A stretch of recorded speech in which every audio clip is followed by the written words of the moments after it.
Thank you very much, Professor Bordan, for the very kind introduction. Good morning, colleagues across Russia. I'm greatly honored to be part of this Dr. Reddy Symposium today, and I'm going to, in this talk, discuss COVID-19 and gastrointestinal disease. I'm going to address what coronavirus is, where it came from, the symptoms of COVID-19, in particular reference to gastrointestinal problems, the way in which COVID-19 causes the serious effects which it does, and with particular reference to inflammatory bowel disease, chronic liver disease, pancreatic disease, and what effect this is having on GI procedures for GI diseases, but also the impact that that's having on the population at large who are otherwise not able to access gastrointestinal services. So the terminology here is of this virus being one of a group of COVID viruses. These originated with the first SARS epidemic and then the MERS epidemic. And these are all essentially severe acute respiratory syndromes. And as you know, the SARS epidemic was rapidly contained. The MERS or Middle East version has continued, but at a very low level outside the Middle East. But with COVID-19, we've experienced this extraordinary pandemic which has crossed the world. The coronaviruses derive their name from the appearance of the spikes which surround the surface. This is an enveloped RNA virus with a number of important proteins for us to understand it from the point of view of both diagnosis and pathogenesis. For today's discussion, we don't need to discuss the membrane, nucleocapsid, or small envelope proteins, but I'd like to emphasize the importance of the spike protein, or the S, as it's marked here on this slide. I was describing the coronavirus, of which we see a schematic here. We don't need to worry about these three proteins here for today's discussion, but the important part of the virus for the purposes of today's understanding is the spike protein, the S. And this is the way in which the virus has access to the tissues of our body through the angiotensin converting 2 receptor. And I'll say a little bit about that shortly. The coronaviruses are widely found in bat populations, and the SARS epidemic, which was restricted pretty much to Asia, although we had serious cases and deaths in Canada, reached man by way of civets and various other animals marketed in live animal food markets. And from there, they, through zoonotic transmission, reached humans. The MERS coronavirus outbreak, which was in the Middle East respiratory syndrome, went from bats through camels as a vector, and again, then to humans. Now, the exact source of the current epidemic is open to considerable debate, but it's believed that this originated predominantly in Wuhan in China, a city of over 11 million people.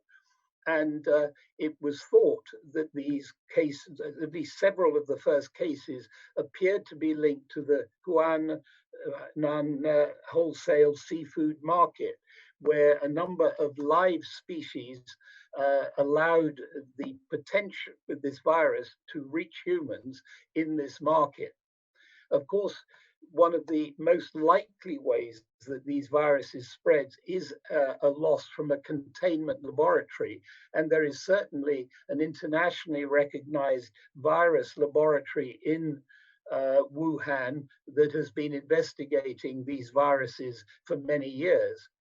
But of course, it's the extreme interconnectivity of the world in which we live, with flights that connect the continents and countries across the whole breadth of the world, that allows the very rapid spread of a serious pandemic disease such as this. Now, many of you might like to follow the progress of this disease, and one of the best sites in order to do this is the Johns Hopkins University website.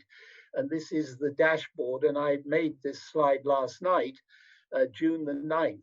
This is the total number of global cases that have been reported, just over 7 million, with just over 400,000 total global deaths. You can see the largest number of cases is nearly 2 million in the US, 750,000 in Brazil, coming up to 500,000 in Russia, and well over 250,000 in the United Kingdom. This has been a very serious disease, as I'm sure you in Russia appreciate, as it has here. The course of this disease is important to understand. The early infection, it appears to be a mild disease, rather like our seasonal flu epidemics, but with a dry cough, maybe diarrhea, headache, but often a fever that's over 38 degrees Celsius. Now, if that progresses, we see an increasing respiratory problem, with the PaO2 falling fast. And if the host inflammatory response becomes intense, which it does in a small number of people, we get into both an acute respiratory distress syndrome, we get into systemic inflammatory response syndrome and shock, and we get multiple organ failure with marked inflammatory response, a cytokine storm, and very serious consequences. From a serological point of view, we see an IgM response initially, followed by an IgG response, which is one way we can at least test for the people who have had the disease, but PCR is the way of detecting the initial disease. So how does this intense and severe systemic disease come from what appears to be a flu-like illness? Well, it's because of this spike protein on the COVID-19, which is able to bind to the angiotensin converting enzyme 2 receptor. And this is facilitated by a transmembrane serine protease. And it's this that allows this series of events to result in tissue damage in multiple organs throughout the body, not just the respiratory syndrome.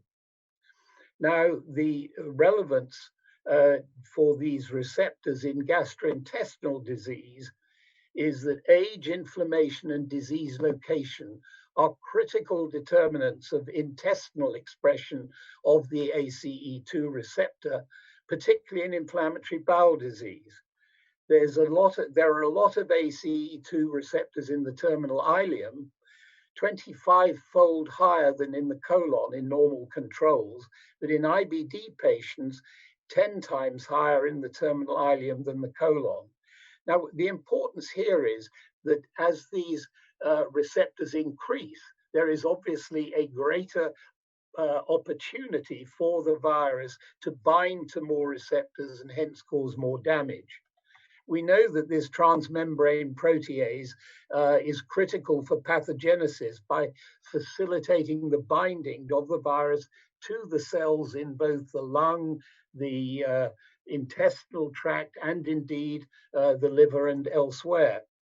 And here's evidence for that happening. Here's the ACE2 receptor in these very elegant staining studies. And you can see binding to receptors in the stomach and in the rectum in this particular study. So what about the risks of acquiring COVID-19? Well, the older you are, if you're obese, have diabetes, chronic obstructive pulmonary disease, asthma, cystic fibrosis, vascular diseases, chronic liver disease, and IBD, which I'll say a bit more about, immunosuppressed patients, those with compromised immunity, and of course, cancer patients who've been treated or under treatment. One question that clinicians often ask is there any problem about patients who are taking either ACE inhibitors or angiotensin receptor blockers? Because in these situations, you would expect the ACE2 receptors to increase in number as the blocking occurs. This would be a natural upregulation of these receptors. But in fact, this has been extensively investigated, and this does not appear to be a clinical problem. And it's more important that hypertension patients continue on their treatment. The ACE2 receptor physiologically counters the renin-aldosterone system, and it's, as we've said, a functional receptor for COVID-19. These preclinical studies all suggested that this might be a serious problem, but I think there are prospective clinical trials that will confirm this, but right now we should leave our patients on their ACE inhibitors or angiotensin receptor blockers. So what about these common symptoms? Well, we've mentioned fever, 38 Celsius or above, increasing dyspnea, a cough, usually dry, loss of smell, loss of taste, and difficulty breathing, and then progressing to pneumonia and often requiring ventilation quite rapidly. And one of the common causes of death is actually through renal failure, although many other organs are also seriously damaged. The kidneys are very susceptible. Here are the typical findings seen on CT in the chest, and you can see these ground glass opacities, which have been described together with obvious serious congestion. And this makes ventilation very difficult. There is very little pulmonary compliance. And so ventilation becomes a very difficult problem. And people who've been on for several weeks, as long as 5 weeks, have been very fortunate if they've recovered. For the GI tract, diarrhea is variable. In most of the studies, it's between about 2 and 13%, although some believe it's actually more common. Nausea and vomiting up to 20%, abdominal pain in about 5%. COVID-19 has been isolated from stool samples, but there is no proven case yet for a fecal oral route of infection. The virus can be excreted after clearance from the upper GI tract, but even this is contentious because this may be the detection of virus particles by PCR rather than actually live virus. But as I've shown you, we can actively affect the GI tract epithelium. So some of the suggestions from the American Gastroenterology Association rapid review is that if you have new onset diarrhea, suspect and test for COVID-19, and certainly check the history and any other symptoms, looking particularly for loss of smell or loss of taste, and then test for COVID-19. With new onset GI symptoms, we should monitor for the development of the disease, but remember that these associated GI symptoms may precede the actual overt manifestations of COVID-19. This has been true in a number of series published by Chinese investigators. No evidence to make stool testing worthwhile. We should always check the LFTs and monitor them in such patients because liver disease may progress. And when we have patients in hospitals who are being treated for COVID-19, we should evaluate their GI tract and liver function for a possible involvement.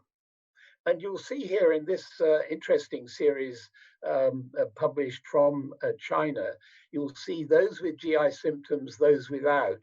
Smaller number, but you'll see significantly more with GI symptoms also had acute respiratory distress, shock, liver injury, and so on. In fact, all of these were significantly higher in those patients who also had GI symptoms.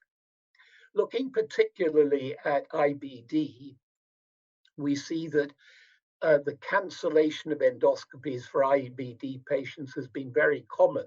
Most people have said we don't need to do endoscopies unless we absolutely have to. And from a review, very few of the patients who had their endoscopy cancelled suffered a worsening of the disease. In questionnaires, most respondents voiced a need for proper personal protective equipment during the endoscopic procedures, regardless of whether they had COVID-19 or not. We should screen IBD patients for COVID-19 so we know whether they have it or not. There are numerous guidelines now from around the world, and you probably have them in Russia.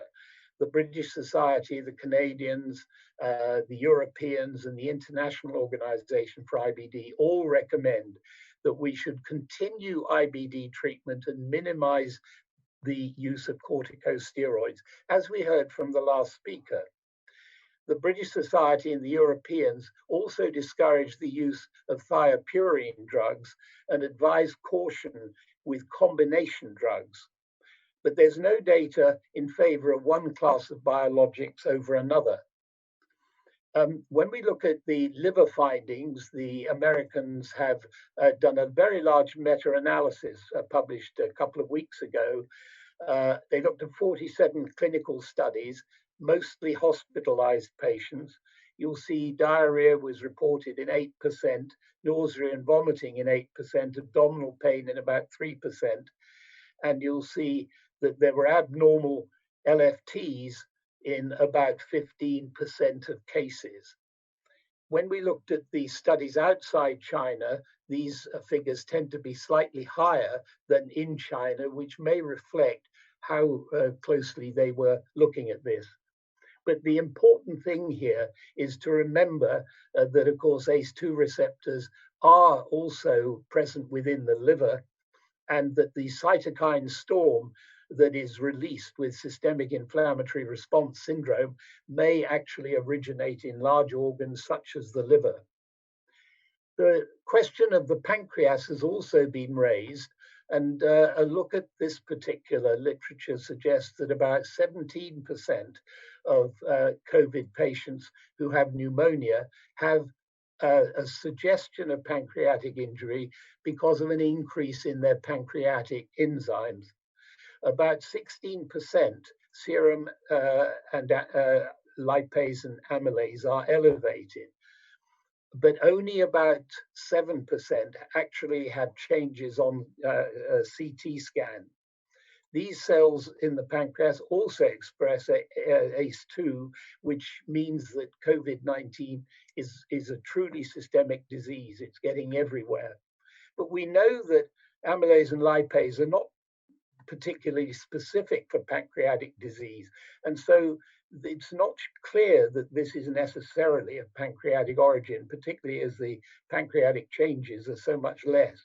I mean, we do see this in acidosis, renal failure, diabetes, and diarrhea, and all of these are very common in COVID-19, as you know.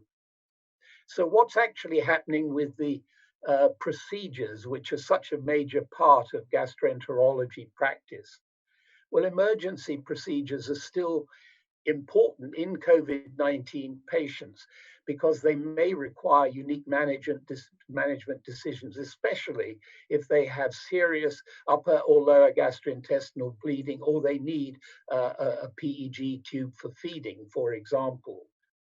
The risks, however, of routine endoscopy may outweigh the benefits, even in the patient who has COVID-19. We have to consider the cross-infection and the risks to our staff, the fact that patients are going to need supplemental oxygen, they may need endotracheal intubation, and conservative management with PPIs, transfusion, can delay endoscopy till a most suitable time. What about the routine services? Well, there's a huge backlog building up in most countries for the routine services, diagnostic, upper GI endoscopy, surveillance, colonoscopy, and so on. We need to have a very practical approach. We're trying to use telehealth with video consults, virtual care platforms, and so on. And we clearly need to practice risk stratification, managing IBD flares, GI blood loss, fecal positive blood tests, and so on. And we need to have a stratification for risk in terms of infection of patients and staff, the procedure, how much we're going to need intubation or oxygen, and how we actually reopen our services. What kind of testing do we need? How do we forecast the staff PPE needs? Because we clearly need enormous amount of PPE. Consider and discuss individual patient risks for COVID-19 and their GI diagnosis to determine the appropriate priority.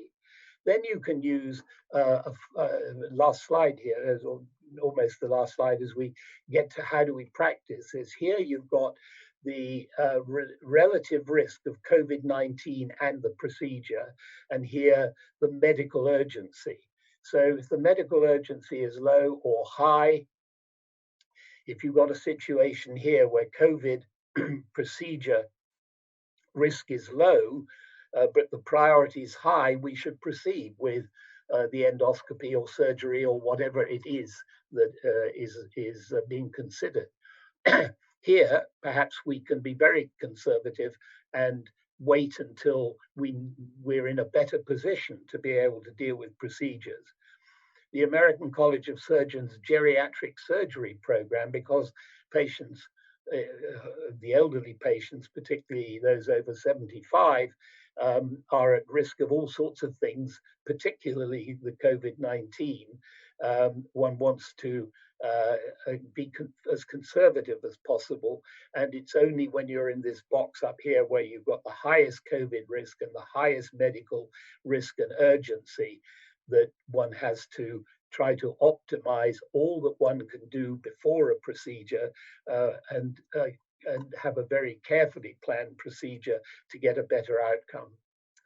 So this is a serious respiratory illness.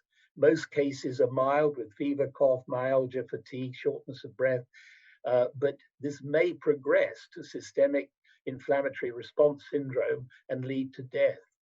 The risk factors of older age, chronic medical conditions, cardiovascular and lung disease, diabetes and obesity and malignancies, and compromised immunity are widespread in our society. For gastroenterologists, we've got nausea, vomiting, diarrhea, abnormal LFTs, and we have increased risks to people who have inflammatory bowel disease or chronic liver disease.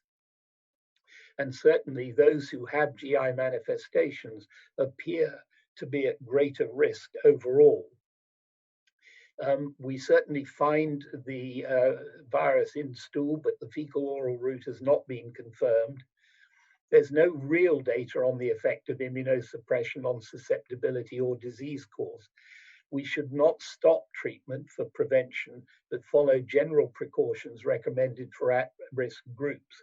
But we should, where possible, avoid corticosteroids and the thiopurines, but the TNF-alpha and JAK inhibitor appear to be we should stick to. we should obviously enter isolation for those who might have the disease. Local health authorities have to be notified in all countries. And the rapidly evolving issues we need to keep up to date from national and international health organizations and professional associations, which I'm sure you do in Russia as we do in Canada. Thank you for your attention. Dear Richard, thank you so much for outstanding presentation and very clear presentation. Possible our attendees has some questions. I'll turn to Russian. Дмитрий, у нас есть вопросы по этой лекции? So I will switch into Russian and ask whether we have some questions on this one.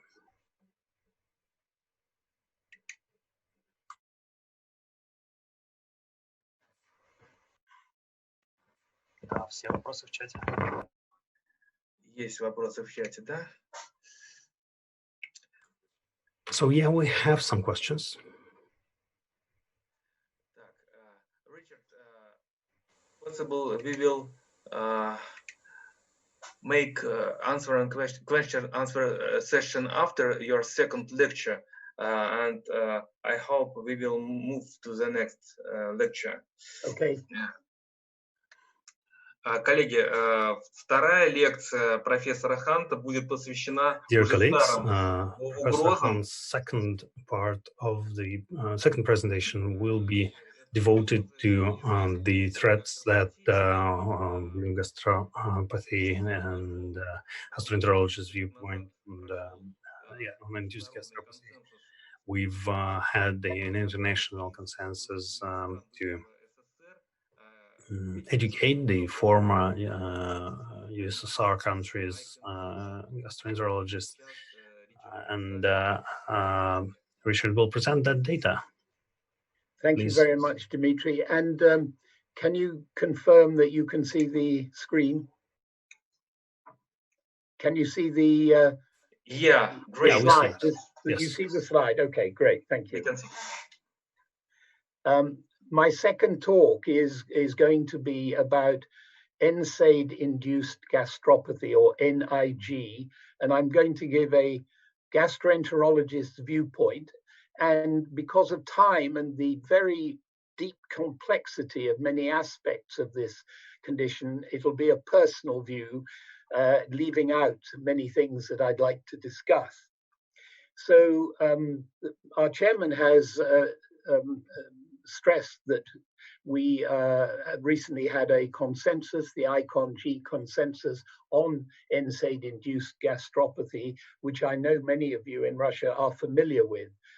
I'm going to discuss the NSAID gastropathy and the size of the problem, the adverse effects of NSAIDs, mechanisms of NSAID mucosal damage, some of the risk factors and identifying those at risk, strategies for the management of healing ulcers and preventing ulcers or bleeding, how important acid suppression is in this regard, and I'll use the ICON guidance as we go through it to remind you of the findings. The ICON-G consensus panel was a modified Delphi process which was used to reach consensus and to develop the important recommendations for practice. We had 12 gastroenterologists from 9 countries who provided all of their expert academic and clinical input to formulate the recommendations, which were taking into account the published literature, current practices, and expert opinion, particularly where evidence was perhaps lacking. Osteoarthritis occurs in about 10 to 15% of most populations, 2/3 of whom are over the age of 65 years. There are about 50% more women than men in most countries. And I gather that in Russia, some 12 million of your population are consuming NSAIDs. Last year, a survey indicated that NSAIDs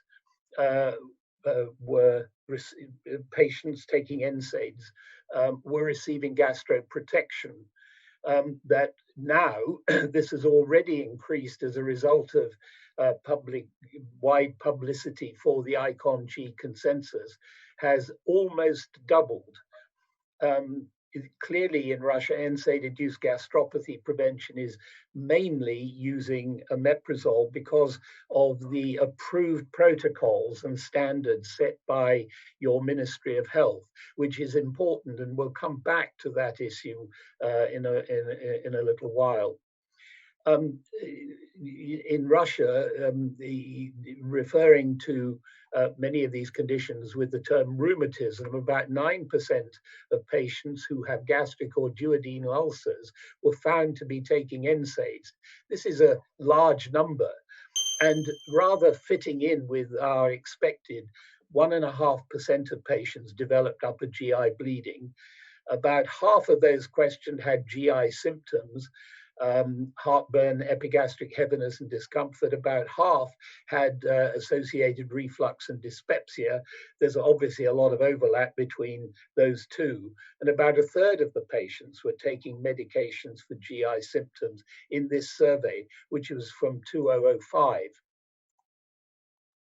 So the ICON-G statements I'm showing you here. The first was that the NSAID prescription is associated with a high risk of NSAID-induced gastropathy, and you'll see very high agreement. This is a confirmed agreement, this is a general agreement, and this is disagreement. You'll see that all NSAIDs, irrespective of their route of administration, most people agreed, but I suspect all was a bit encompassing. There are one or two NSAIDs out there which are thought to have less effect. The most common modifiable risks include age, a prior history of ulcers, complications such as history of gastrointestinal bleeding, and the issues of aspirin, corticosteroids, anticoagulants, and SSRIs. I can't cover all of these, but I'll cover some of them. Here you'll see that ulcers are found in about 15 to 30%, that dyspepsia is between 25 and 50%, and complications in 1 to 2%.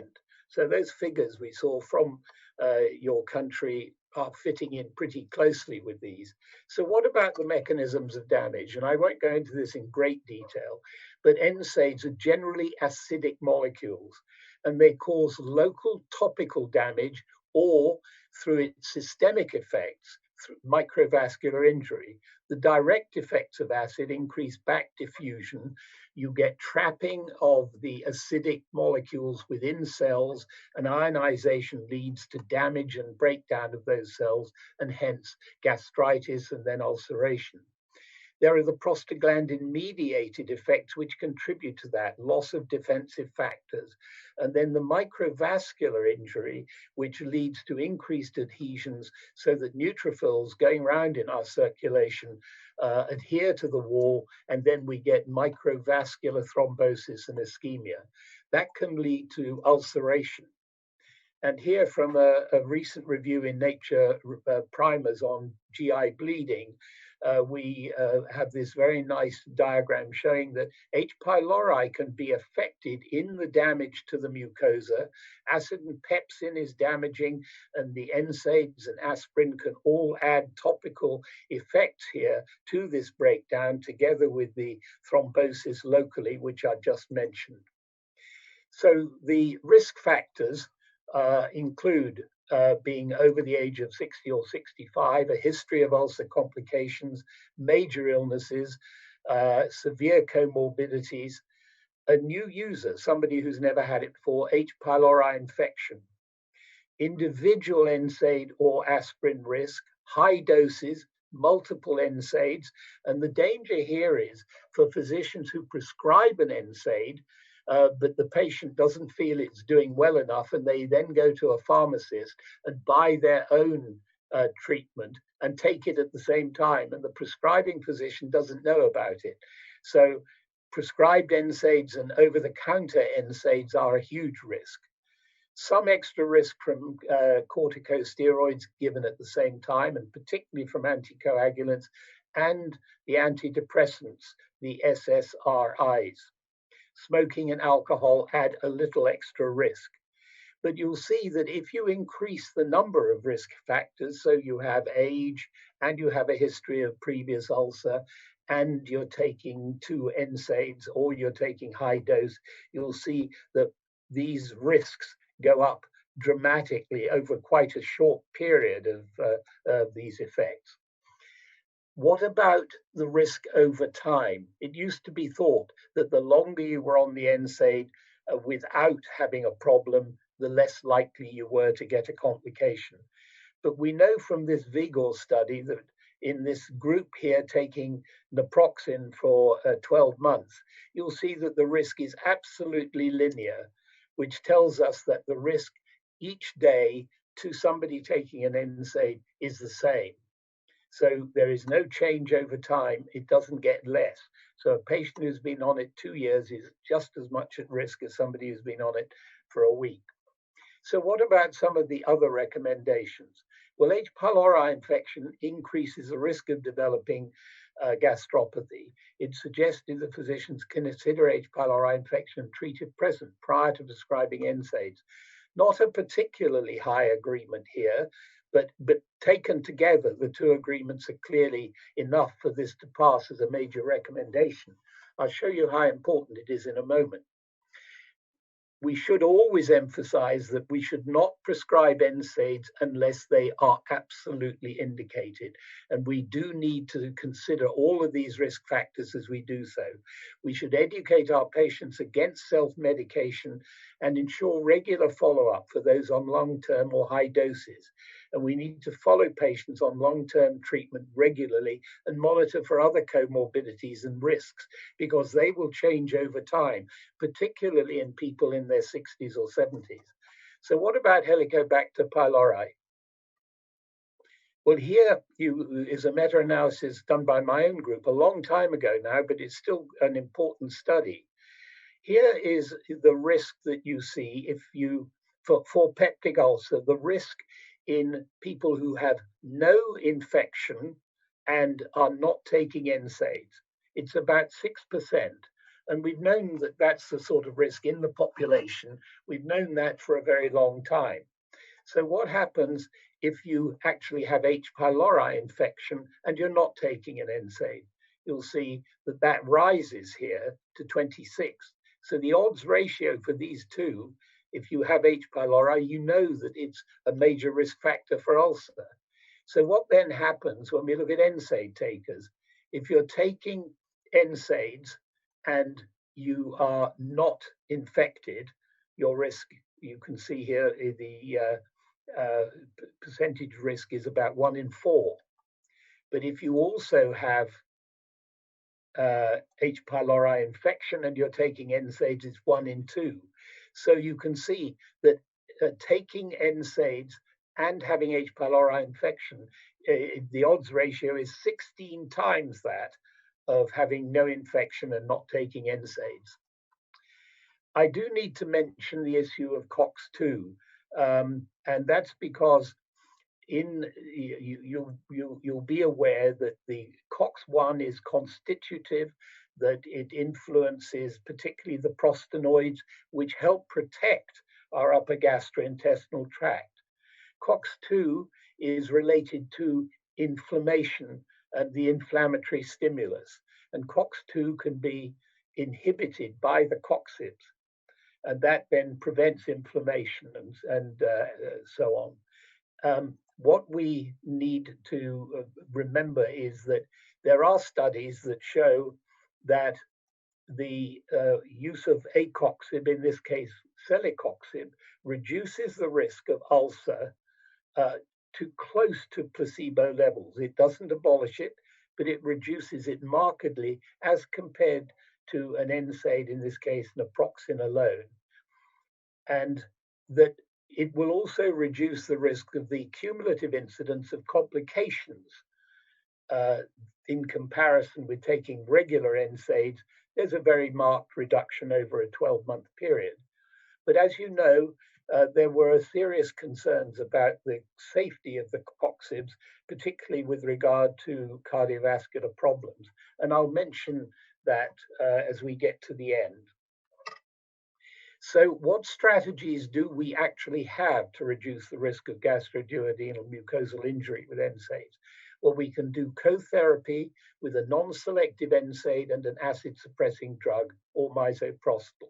This is essentially what we do, and it's very much, I think, what you do in Russia.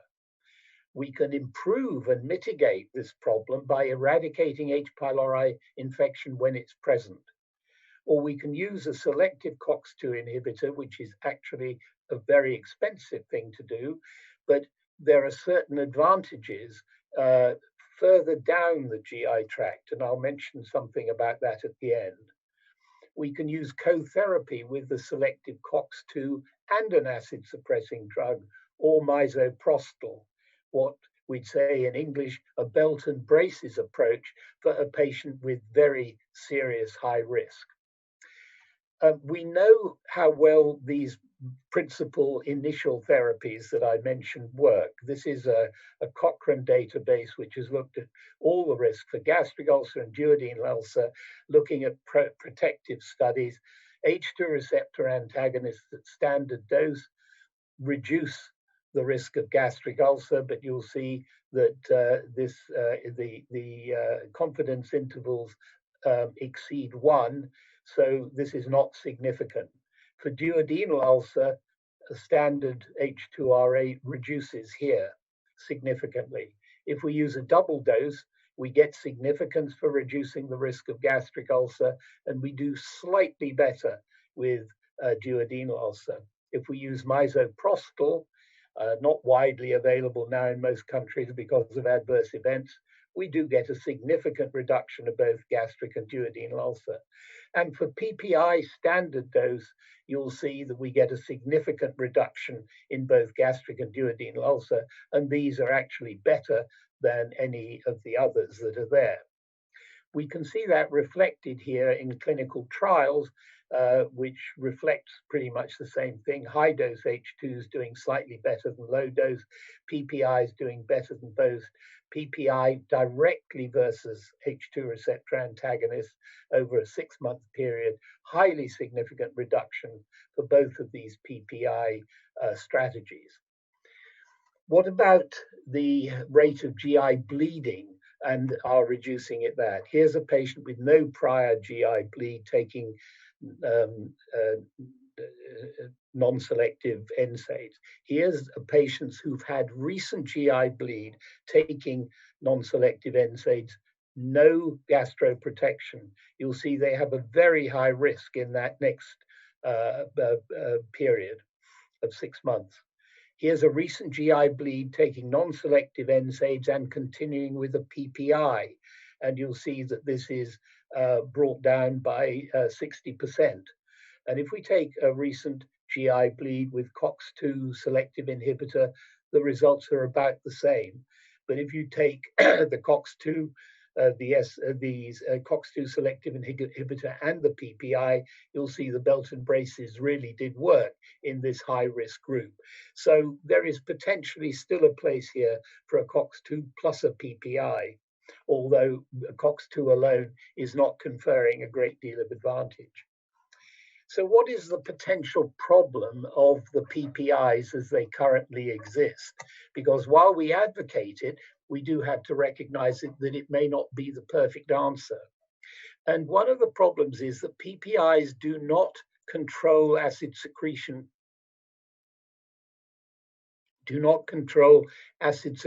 very well at night.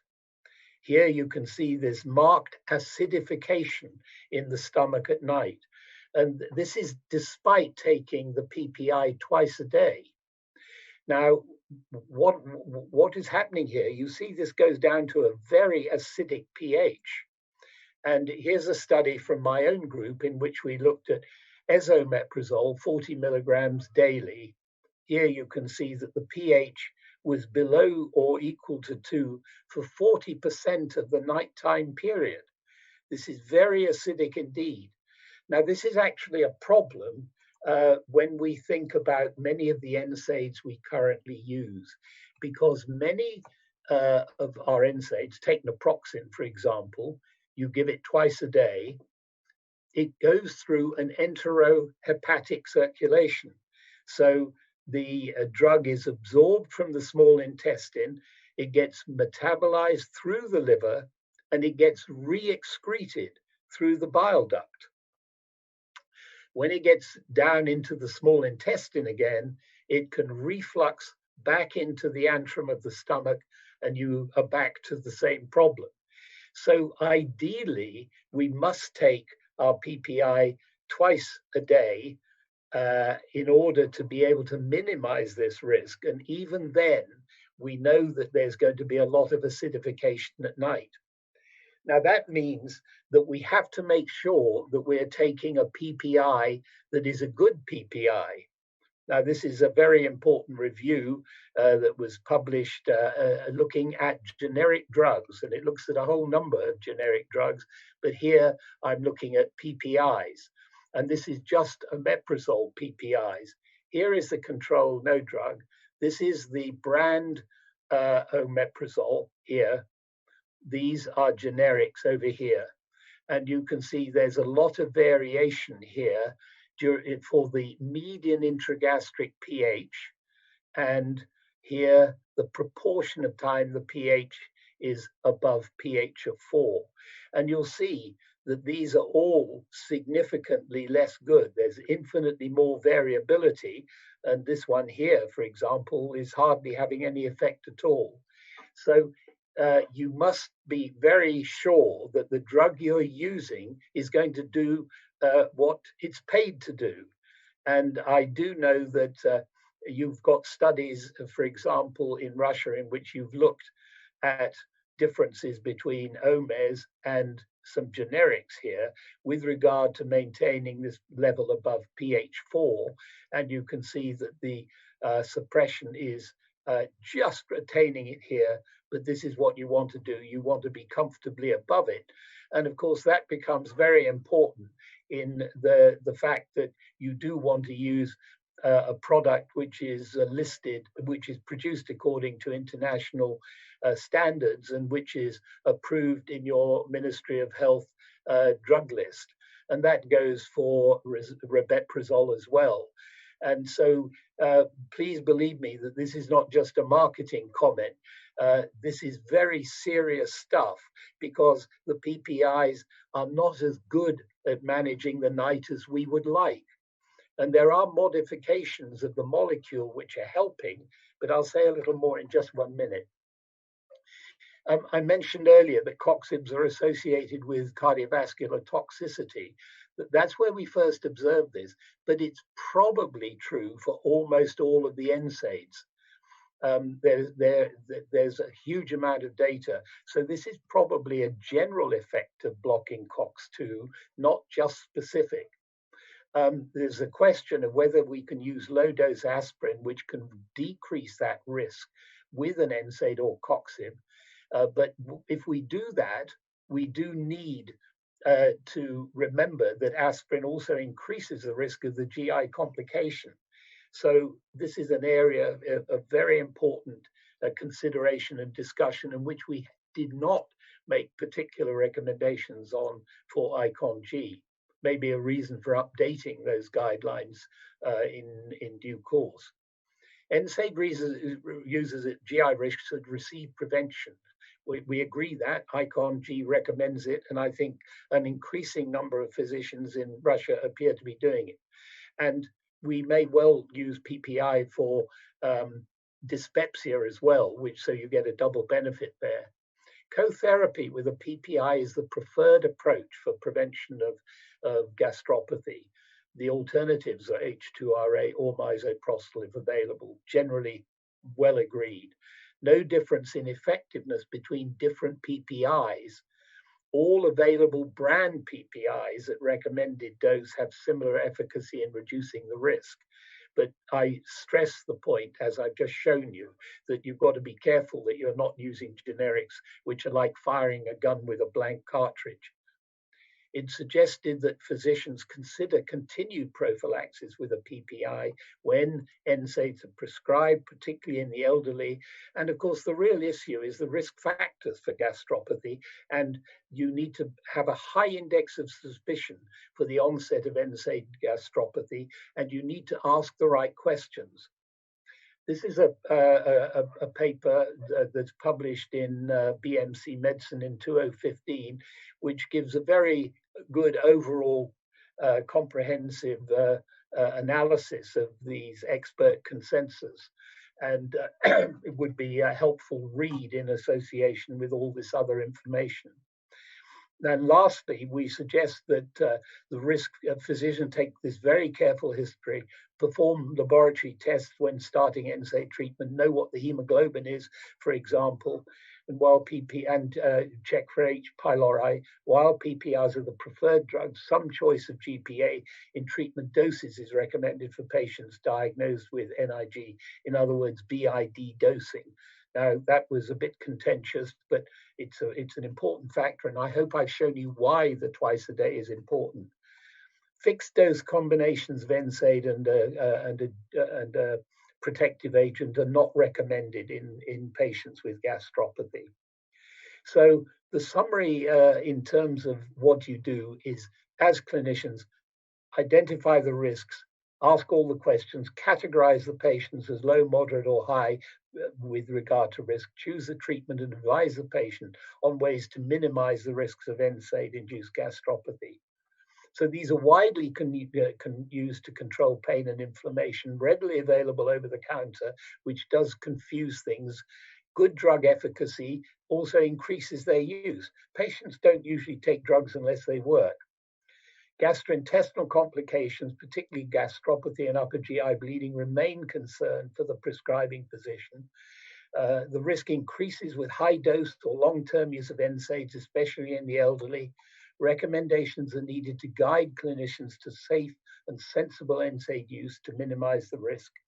And the 12 gastroenterologists from 9 countries provided expert input to develop a total 15 recommendations, which I've taken you through, which were based on the literature, current good clinical practice, and their expert opinion. And it was a huge pleasure working with them.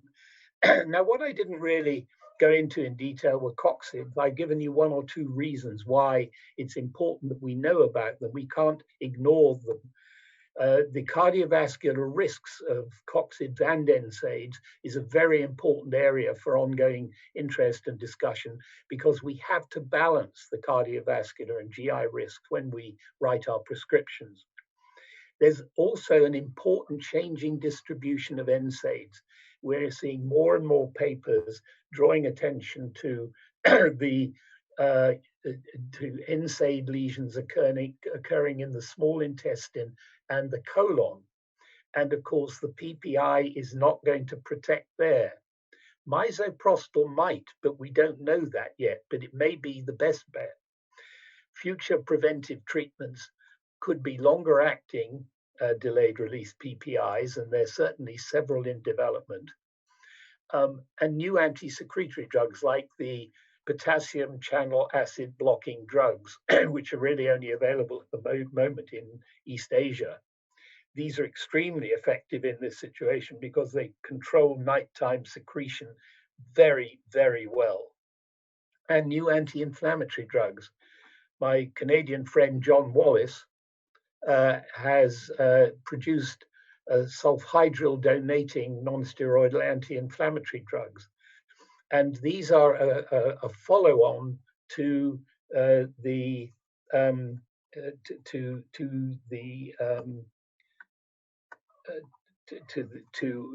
any of the previous modifications of anti-inflammatory drugs, which has not been popular since the Coxibs.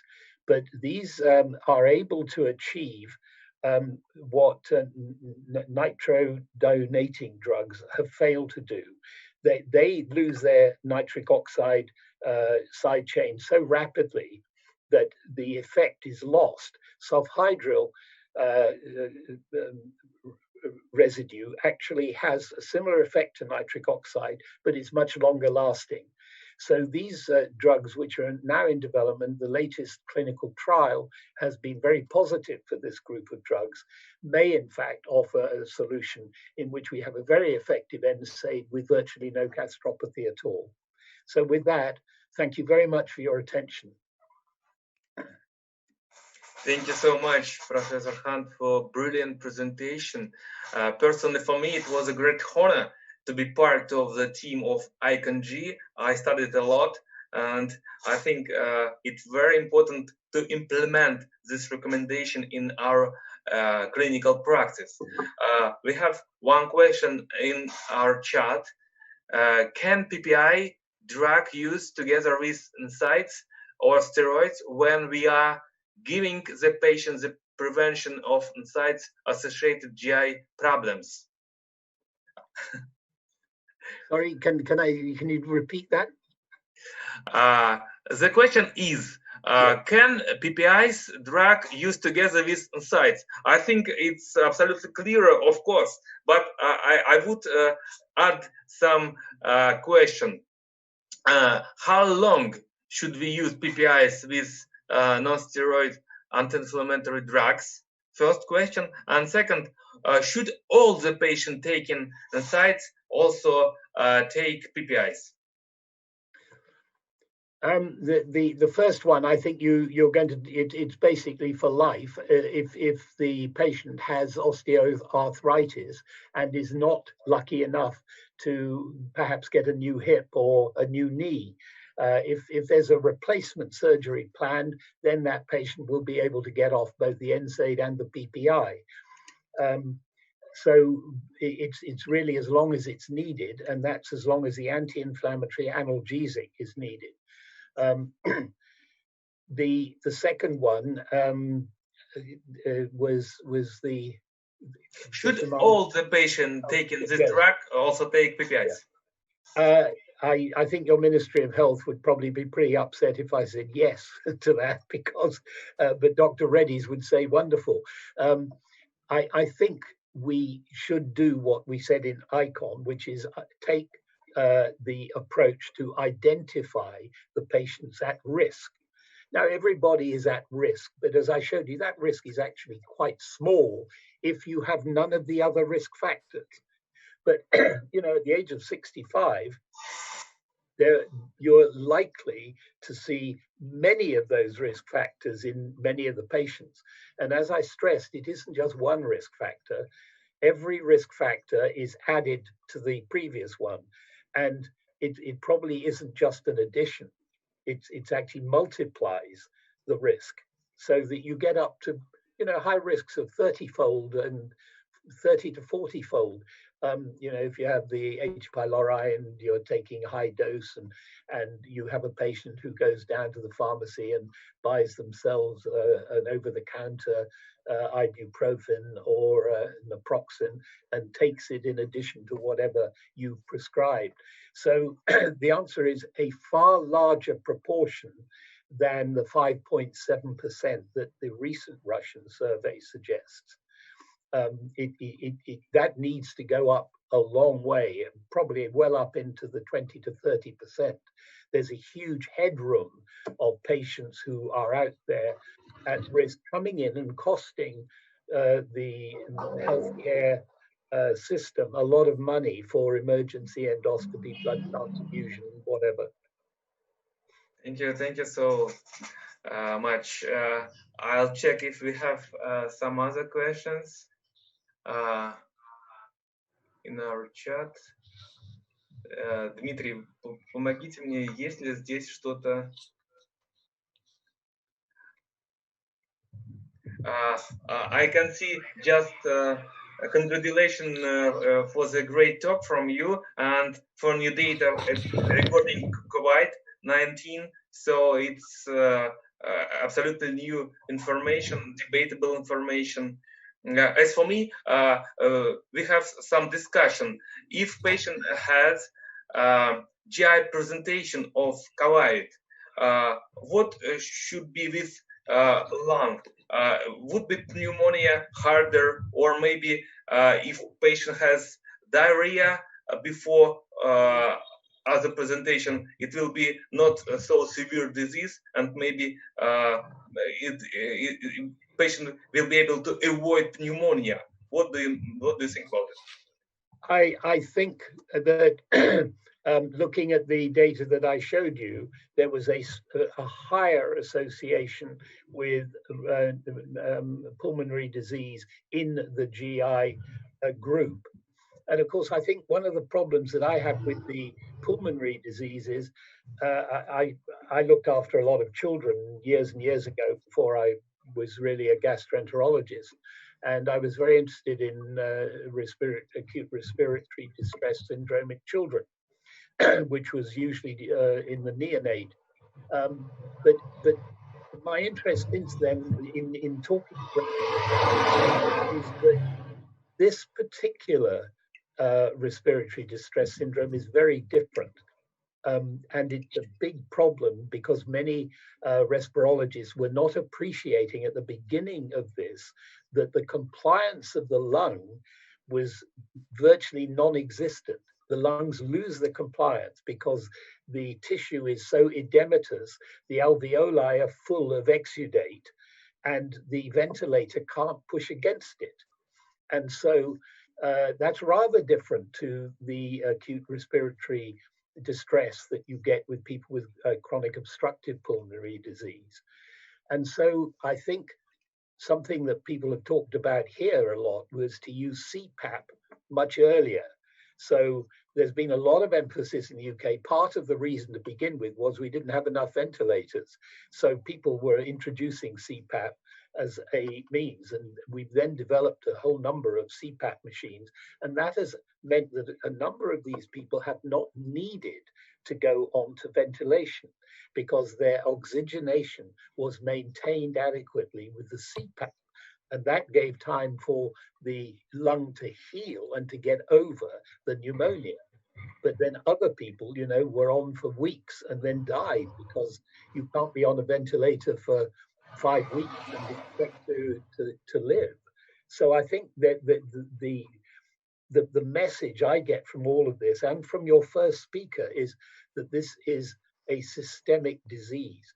COVID-19 is a systemic disease. And we know that serious flu, we get muscle aches, we get headaches, our eyes go funny. It's a horrible condition. This is just 10 times worse. Thank you so much for this comment. Maybe we have some other questions. Let's check.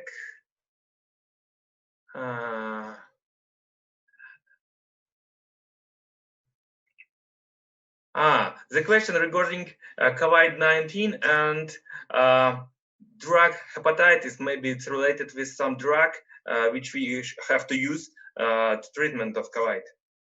Yep. That's a really important point. I didn't mention that, but I think it's a really good point we have to remember. And at the moment, we're looking at so many experimental drugs. I mean, many patients in European countries, in the UK, in Italy and Spain, were getting everything to try and keep them alive. So they were getting JAK inhibitors, and they were getting hydroxychloroquine, and they were getting azithromycin, and they were getting so many things that many of those could be doing harm as well. So in the UK, our record has not been very good. I think and I'm mentioning the UK because that's where I currently live. And the fact is that virtually everybody who's now treated in a hospital with COVID is in a clinical trial. So at least we know that they are being properly monitored, and we will know whether we're doing harm rather than good. But it's a very important point because the adage of therapy is at first do no harm. Yeah, it's a very important point. And it's a very new disease, so we are trying to choose new options to study, but anyway, we face with side effects of the treatment, including liver damage. As far as I see, we don't have additional questions. Dimitri, I will make an offer. Anybody who has a question that they would like answered, they can send it to Dinara and she can email me and I will answer it by email. Goodbye, everybody, and thank you. Bye-bye.